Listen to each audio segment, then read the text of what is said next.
الرحمن الرحيم. نرحب بجميع الأطفال السودانية والأحياء المجاورة لدار العلوم والإعجاب السودانية، وهذا بمناسبة الاحتفال باليوم العالمي للطفولة.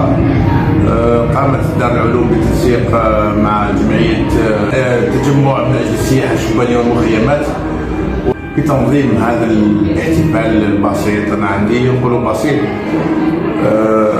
من خلاله قدمنا برنامج، وانا بعثنا برنامج للمديريه وديوان مؤسسات الشباب يتخلل هذا البرنامج العاب ترفيهيه.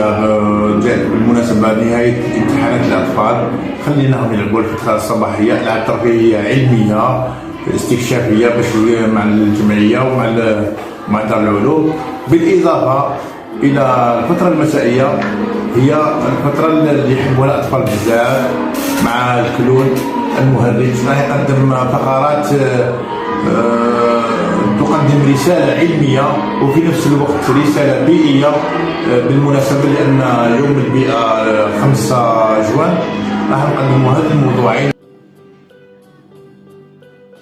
اليوم بمناسبة سلسلة احتفالات الطفولة، أنا اليوم على مستوى دار العلوم وإشاعة الشباب السودانية تابعة لرابطة التقنية للجزائر العاصمة. أنا اليوم احتفالا بالطفولة ندير لهم إن شاء الله تظاهرة حتكون لمدة يوم كامل.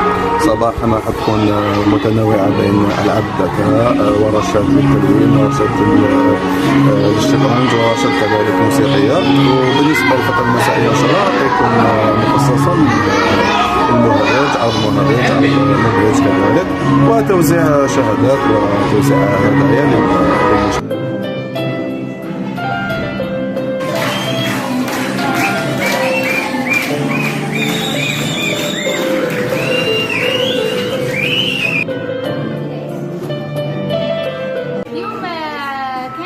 بمناسبة 1 جوان لعيد الطفولة، نشكر دار العلوم وإذاعة الشباب على هذه المبادرة لإقامة الحفلة، ونشكر خاصة مدير دار العلوم وإذاعة الشباب، ونشكر أيضا جمعية التجمع لتطوير السياحة الشبابية والمخيمات وجمعية السر.